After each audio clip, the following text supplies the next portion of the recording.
Welcome back. So this time we are going to do it a little bit differently from other classes. The first half is going to be lecture. And then after the break, we'll talk about the homework that you just submitted. In particular, question number 4, the one that is divisible by 5, which I thought was really fun. And then we'll have the second part of the lecture, which is going to be very short. So that's why I combined the homework solution to the second part of the lecture. And also for a change, today's class is going to be interactive. There's going to be a bit of a competition among the 7 of you. Okay. So we'll continue with number theory.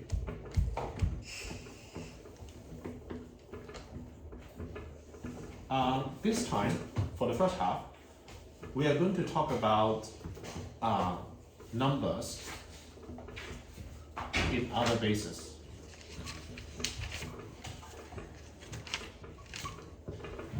First, let's just talk about intro.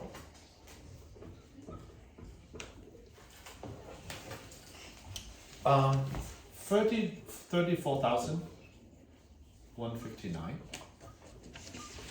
Okay. If we are to write it out what this means, 3 means 30,000, right? So 3 is 10 to the power 4, and then 4.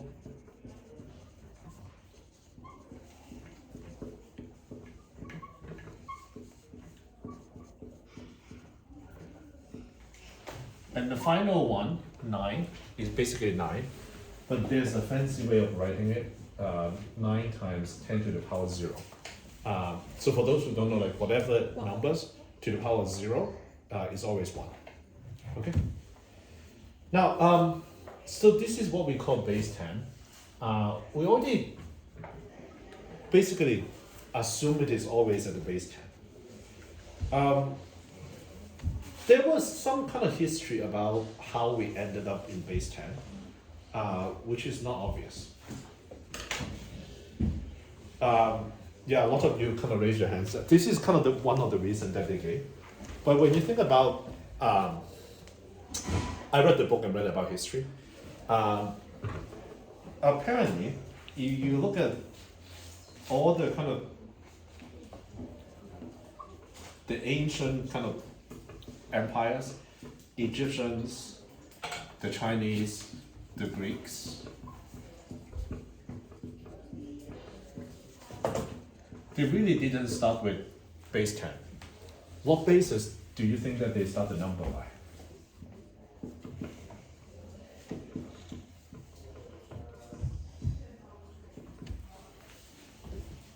I know that, I don't know which civilization, but I think one used base 60 or 20 because it's really like divisible. Another one is really 8. 8. 80, I didn't read about 8, but 12 is one that's really popular. Why? 12. Composite. It's really composite. Because of the 12 months, and 12 months were not arbitrary. Okay, the kind of the moon moved whatever times kind of back to the summer, and a similar way. What I've heard was 30 or 60 was also popular. Was also used because of the lunar cycle. Now, we kind of already assume it is always the base. Does anyone know Roman numerals? What is year 2023 in Roman numerals?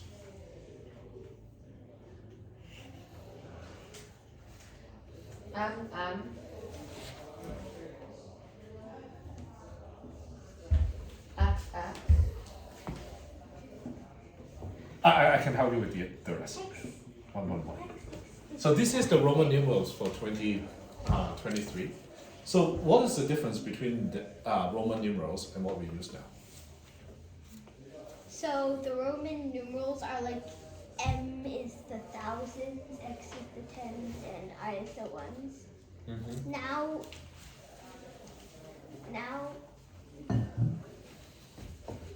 we do like m turns into 10 to the power of 3.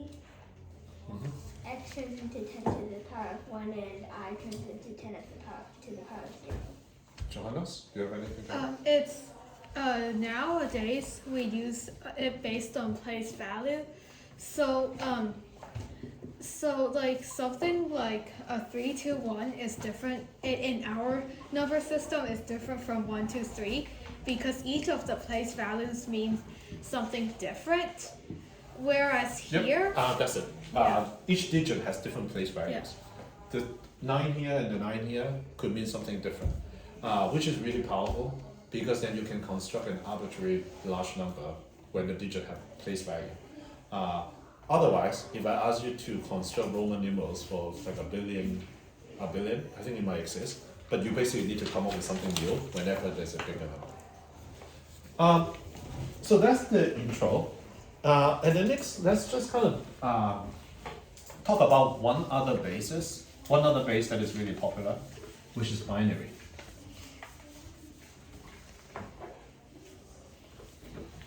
So the second part is binary numbers.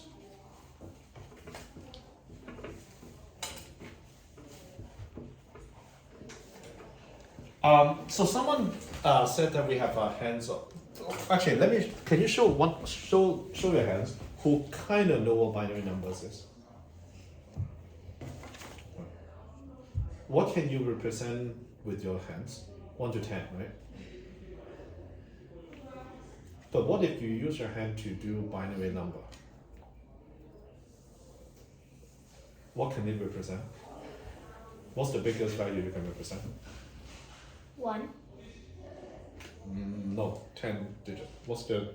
well, if you have 10 fingers, you can represent 1024, which I actually can count to that So number. 2048? No, 1024 because 2047. why? Oh, right. Actually, But you have 10 fingers. 10,023. Sorry, 1,023. Yeah. So because of that, when you think about it, that's actually not that obvious why we use base of 10, even if you have 10 fingers. Because don't you think like you actually can represent a bigger number with binary number? Okay, so assuming you don't know what binary number is, let's just talk about what binary numbers are. So first of all, there are 2 digits, 0 or 1. The place value for n digits is 2 to the power n minus 1. So together, this is basically binary numbers. Now, binary numbers are particularly popular and useful and well studied because we have some close friends who also are naturally binary computers. So currently our computers use high and low voltage to represent 0 and 1. So that's one of the reasons why binary numbers are a lot more well studied than other bases. Let's just do some example to make it really clear about what binary numbers is.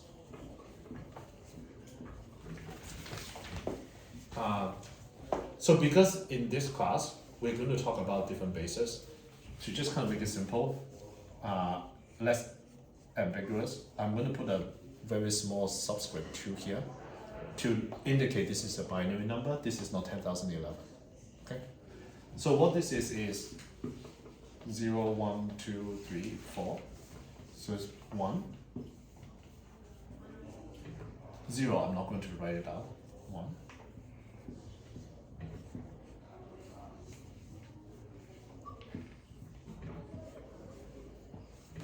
1, 2, 16. So this is 17. Again, we're going to put a subscript here 10 to indicate this is a decimal number.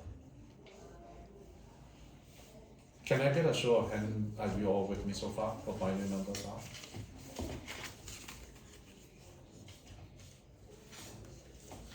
Wouldn't that be 19? 16. Yeah, it's 19. Great, someone is paying attention. Thank you, Audrey. It's 19. Remember in the decimal number, the first one is like unit, the second one is the 10th digit, so each one is 10, 20, 30, and the third one is 100, 200, 300. In here, the first digit is either 0 or 1. The second one is going to be either 2 to the power 1 or 0, which is 2 or 0. The third one is going to be 4 or 0. If it is 0, then it's 0.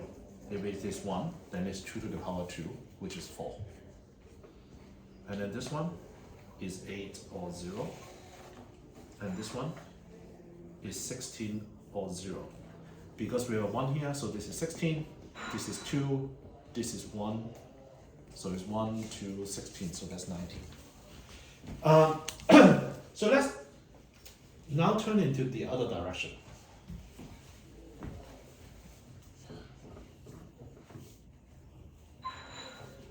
Let's say if I give you 173 in a base 10, how do we convert it into a binary number? We can start by subtracting the largest power of 2 that's smaller than 173. In this case, it'll be 128. And then now, when you minus a 128, you get something like 45. And then you repeat it, you find so Yeah, Yeah, so you that's right. repeat it. But let me find another way, not another way, but a notation for doing it.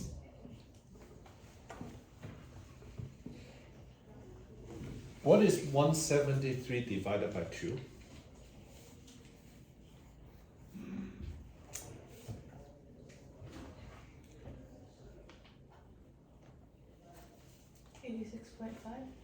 Yep. Or just remember when we're little, so we say that is 86 with a remainder of 1. And if we divide by 2 again, so this is 43 with a remainder of 0. What's the next one? William. 21 remainder 1. Daisy, what is the next one?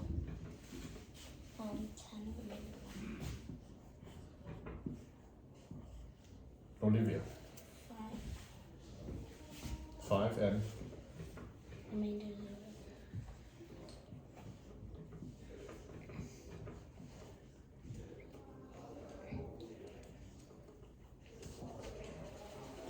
so this is the procedure to do this. You probably want to start thinking about why this actually works. But after you do all of this, it's basically you read it out 1 0 1 0 1 1 0 1. well, you do it largest from to smallest, so you don't read it in reverse. You do it from top to down. That's basically the notation of doing what Johanna says. You did it. You flipped it, No, right? no. No, Oh, okay. no. Okay. Now here's the question. We have not answered yet. Can every integer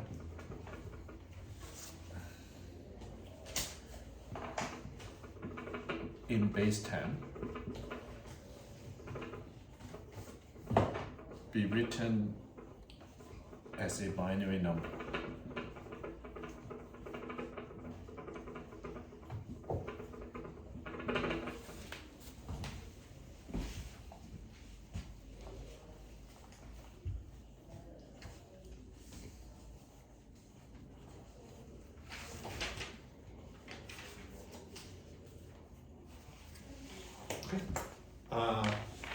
The answer is yes. And I'm going to show you why.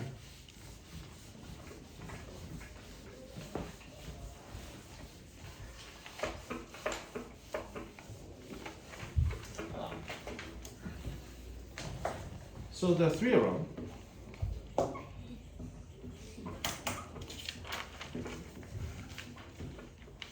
Every positive integers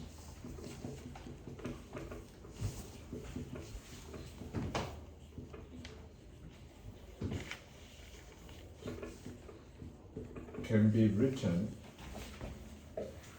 as the sum of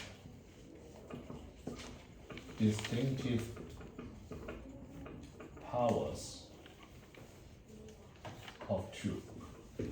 First of all, do you all see why this statement means if this is true, then every integer can be written as a binary number, because every digit in a binary number is powers of 2.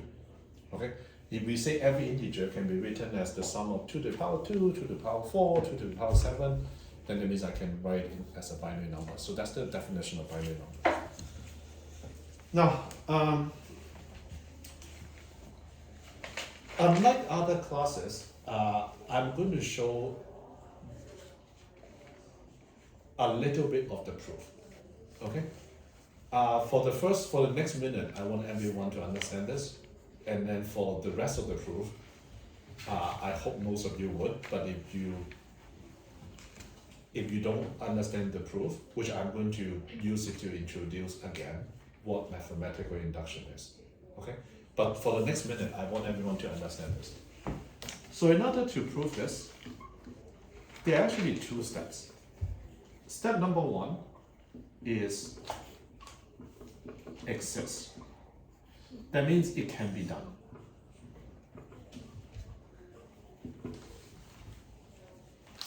Okay? And then the second part is it is actually unique. Only one way. Now I'm going to use my favorite example to illustrate why both of them are needed, and I want everyone to try to understand this. One thing I always kind of tell my children is I never fell off a beam in gymnastic meet. Is it a true or false statement? True. True. And I also kind of never got second place or lower in any swim meet. Is it true? Yeah. So when you think about it, that's the part that I want everyone to understand. That's why if I just kind of show you, oh wow, it can only be done one way, it doesn't mean it can be done. So to prove something, you need to first kind of to show that it actually exists before you can show. Otherwise, you could prove a lot of things that actually does not exist. So I think most of you know I got my PhD in MIT math department. So the legend was there was a PhD student who finished their PhD. In the end, they have to present what they have researched for 3 to 4 years or 4 to 5 years. And then during their presentation, one of the thesis committee members raised their hand. But what you said actually didn't exist. And then the professor went to the board to show him, okay, you talk about you prove a lot of things, but actually the thing you try to prove actually does not exist. So it was part of the history of the department. I think what I heard was in the end the students spend another 2 to 3 years do something else and then graduate. So cautionary tale on why proving something exists is important.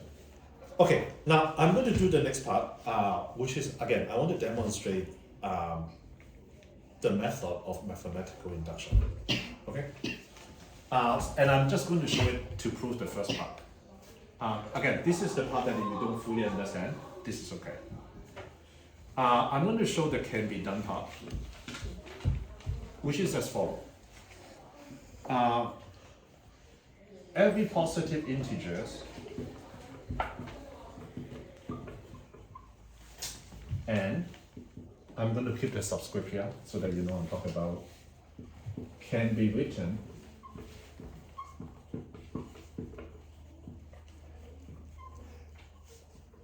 as a sum of powers of 2. Okay? So let's just try the small approach. So when n is equal to 1, it is true because the binary number for 1 is basically 1. Okay? When n is equal to 2, what's the binary number for 2? We usually say 1, 0. Let's kind of do a few more. Let's say n is equal to 3. What is it? Daisy. What is the binary number for 3?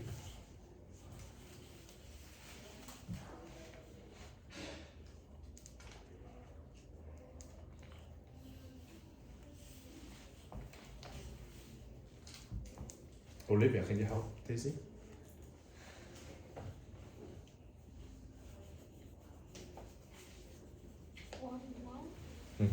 It's 1, 1. I'm going to do one last one. 4. When n is equal to 4,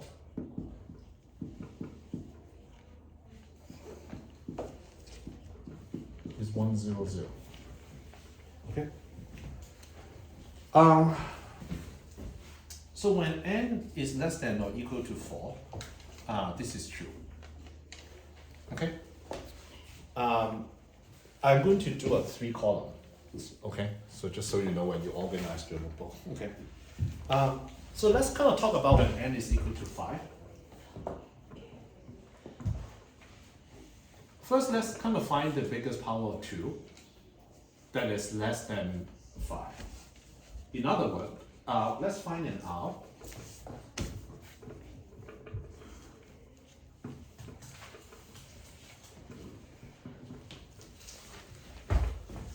Isaac, what is R?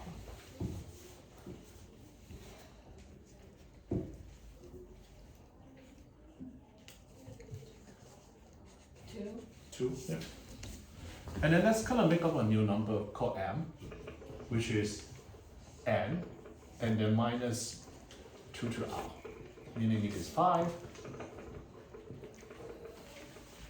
So basically what I'm trying to here is I'm trying to subtract from n the greatest power of r, so the greatest power of 2 that is still smaller than n. Now, do you now then realize we don't know what, we might not know what m is, but m has to be less than or equal to 4 because n is 5 and we just subtract something from n. So after you subtract something from n, then the number has to be smaller than or equal to 4. Are you with me so far? Now, I'm looking at this one, and then I rearrange it to basically say n is equal to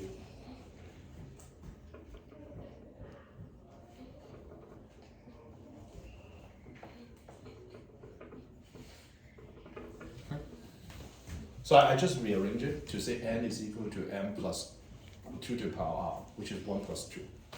Now, this is the part where I really try to explain what mathematical induction is. After you do this step, from here, you know you just have a new digit in binary number, correct? Because it's 2 to the power r. So this would be, so this part, 2 to the power r, is basically 1, 0, 0, with, I think it is r plus 1 digits. Okay. Now, but we also know because m is less than or equal to 4, we already know that when a number is less than or equal to 4, m can be written as a binary number. So therefore, we just construct a new binary number here. So I know not everyone is going to get it, but can I get a show of hand how many of you kind of get what I'm trying to argue here?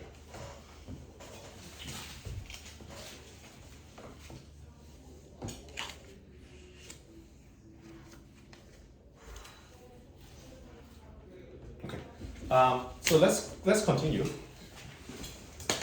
So now, after we do this, we just show that 5 can be written as a binary number. Okay? So therefore, we say that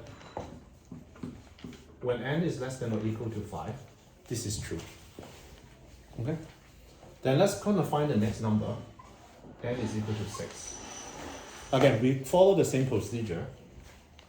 To say find r such that 2 to the power r. Now this time r is also 2. Okay? So therefore, again we construct a number m, which is subtracting this, which is 6. Similarly, we know this is a binary, this is a digit. 2 to the power 2 is basically this. Okay? And then we also know m can be written as a binary number.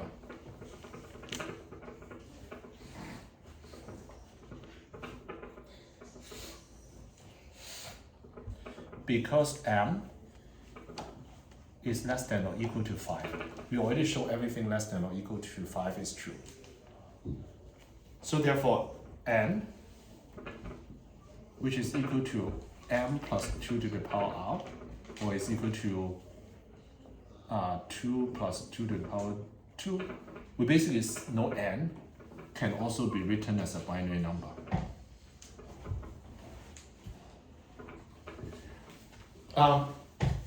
So in fact, we are creating what we call the domino effect, because we basically say n less than or equal to 4 can be done. And then you see when we are 5, we say that we can kind of basically take the biggest kind of powers of 2 out of it, which is a binary number by itself. In this case is 1, 0, 0.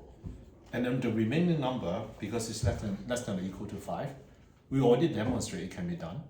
So therefore n, which is m, which is smaller than or equal to 5, and we know we already have done it, plus a new digit that we created.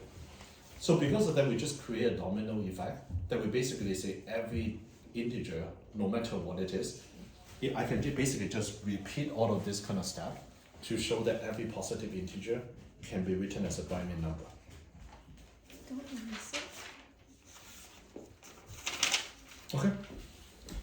So usually, to describe this domino effect, for those who were here last semester, we basically write it more generally. We basically say assume every integer n less than k or minus 1 can be written as the sum of power of 2's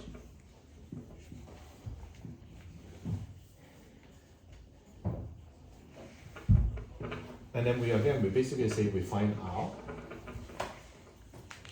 so that this is the greatest power of r smaller than or less than equal to k, and then we basically say we construct a new number, which is n minus the greatest power of 2 that's less than n. Again, this is a binary number because m is less than or equal to k minus 1, and we already say we assume this can be done, and this is a new binary digit. 1, 0, 0, 0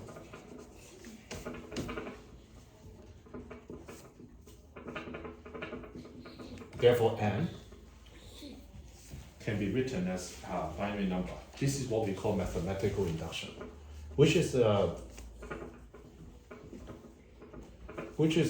way I would think about it is basically a domino effect. We demonstrate the first few nominals, 1 to 4 are true. And then we basically say, well, you know what? If everyone less than or equal to k minus 1 is true, then k is automatically true. Therefore, it is basically describing we could have done this kind of step by step to show everything is true. Okay, I think this part is probably going to be difficult for most of you. Let's turn to the part that is more interactive. You have questions? I don't really understand how m equals n minus 2 to r is like it means that n can be written as a binary number. In particular, I don't understand why m can be written as a binary number.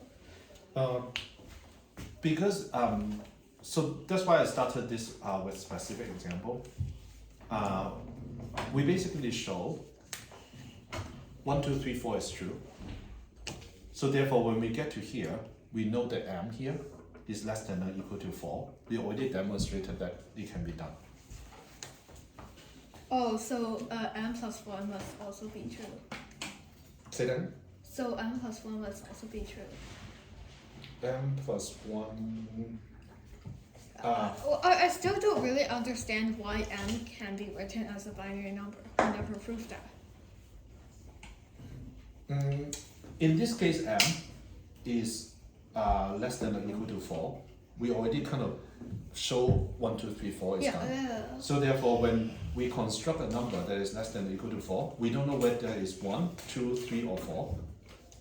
Okay, we know it is 1 because we calculated it. But we just know that number has to be smaller than 5, and we already showed that it can be done. I see. Oh, because it has to be smaller than 5 because Because we just subtract something from it. Yeah. Okay, let's turn to the next part. And I'm going to need to ask all of you to be creative.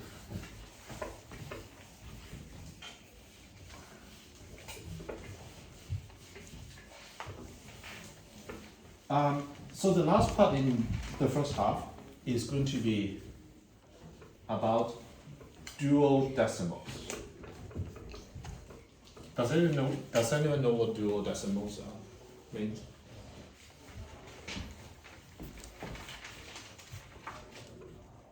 It means base 12. Okay. So the digits are 0, 1, 2, 3, 4, 5, 6, 7, 8, 9. How many more digits do I need? 2. Can someone give me 2 symbols? That is relatively easy to write.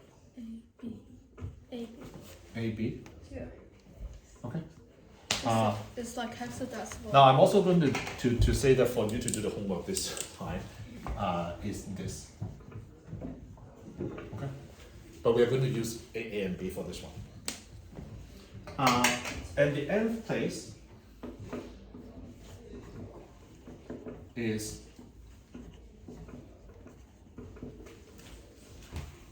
12 to the power of n minus 1.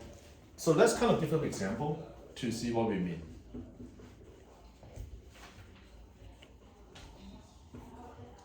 So 38 in decimal, if I want to write it as a duodecimal number, what is it?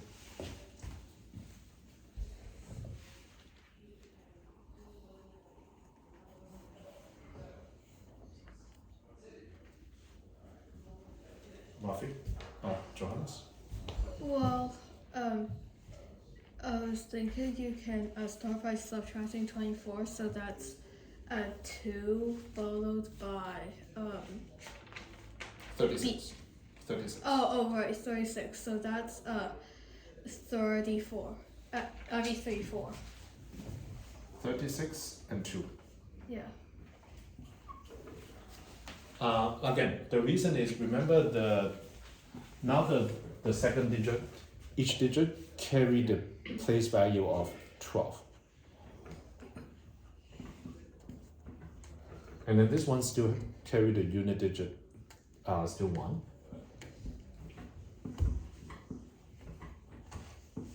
So 2 plus 36 is 38.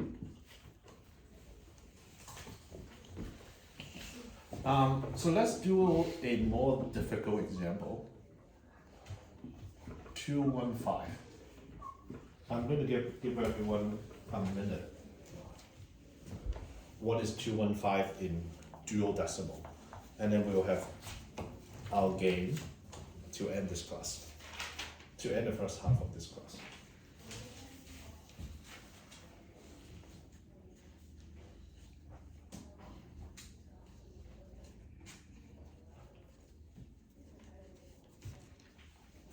Times 12 is 144, right?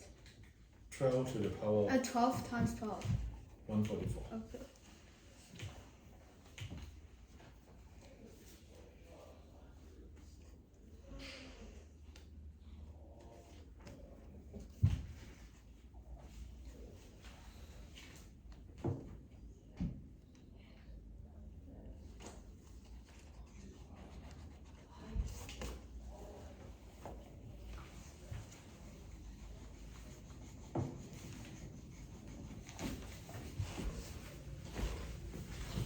Anyone?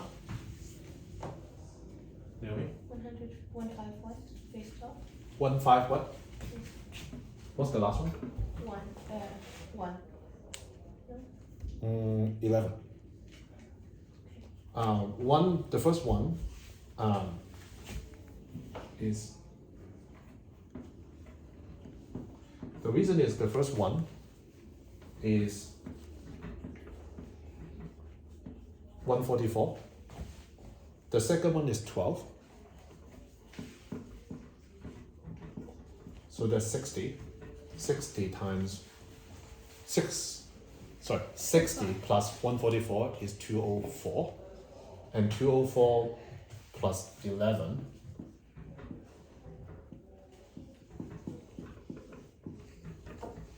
is 250. If I just kind of stick to these two examples, what duodecimals are? Can I get a show of hand on, do you know what these two numbers, how this can be done? B? This is a B because B is 12. Sorry, so B is 11. This is 10. Did you write 1, 5, 13? But 13 would then be in base 12. 13. 13?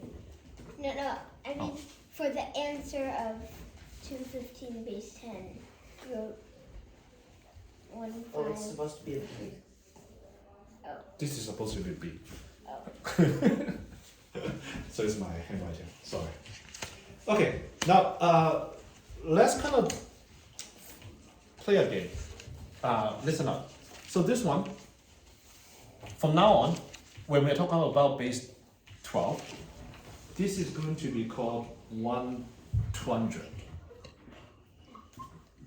Remember, 100 is a concept in the base 10, so this is need a new name. And then this one, we are going to call it 53. Okay? So instead of 50, we're going to call it 53. Okay? And then 11, we keep it. So this one, this number, we are going to call it, it is 153, 11. Does it make sense? Let me give you another number. 3, 2, A3. Now this number in a new language is going to be called 3,000, 200, 10 3. Are you with me so far? Because the term 100 and 20 is all decimal 10. So we are now going to call it 3,210.3. Okay? So the game is going to be like this. Let's kind of start with round one. And I'm going to start with Daisy. And then basically, we'll basically counting up. 1, 2, 3, 4, 5, 6, 7, 8, 9, 10, 11. And then what's the next one? 0. 11, after that is 1, 3. 1, 3, 1, 1, 3, 2, 1, 3, 3, 1, 3, 4, 1, 3, 1, 3, 11, and then 2, 3. And then 2, 3, 1, 2, 3, 2. Okay. So round one is going to be just kind of straight, starting from 1, and then we go up. 1, 2, 3, 4, 5, 6, 7. 8, 9, 10, 11, 1, 1, 3, 1, 1, 3, 2. 1, 3, 4, 1, 3, 5, 1, 3, 6. 1, 3, 7, 1, 3, 8, 1, 3, 9. 1, 3, 10, 1, 3, 11, 2, 3, 2, 3, 1. 2, 3, 2, 2, 3, 3, 2, 3, 4. 2, 3, 4. Okay, so let's do round two. Round two is going to be starting with, let me see, starting with 11,000, and go down one at a time. Okay, I'll give everyone a minute. So we are going to start with 11,000, and then we go down one at a time. Daisy, I'll let you go first. 11,000. 10,000. 900. No. Naomi, you're out. Oh, 10,000, 11,200, 11,3, 11.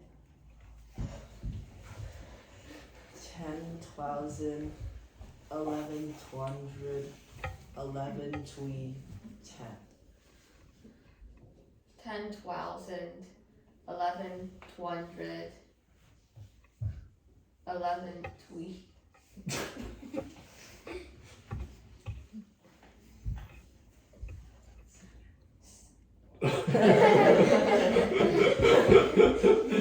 Nine. 9. 9. 10,000, 11,200, 11,3, 8. 10,000, 11,200. Wait, what's the other digits? You're out. Daisy. Can someone keep track of it on the board? No, I keep track of it. Does she say Johannes's or? Hmm? Does she say Johannes's or does she say the next one? Wait, what? Does Daisy say Johannes? Yeah, Johannes. 10,000. 11,200. 11,3, 7. Oh, out. It's 8. It's 8. What? So let's play the last round. It's No, it's 7. No, she's Yeah. supposed to say Johannes's. Yeah, but he said. 9, 8. Yeah. Let's play the last round. Oh. Now, let's play the last round and then we'll break. Okay. The last round we are going to do that. Let's kind of start simple. Start with 1. Okay. And then let's say starting with 1, and then the next one, instead of saying 2, the first one will basically say 1, skip 10, 1 add 10. Okay, you can add anywhere from 1 to 12. Do you understand? So you could basically say 1 add 11, and then Olivia will basically say 1 3 plus 5 and then you say 135, and then you say 135 plus 8, and then you're supposed to say 231 plus whatever. Okay, Daisy, you can go first, and then after that we'll break. 1 plus 1. 2 plus 12. 132 plus 8. 110 plus 3. 231 plus 9. 2, 10 plus 5.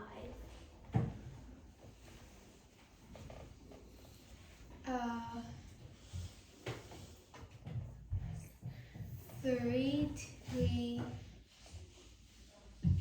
3 plus 9.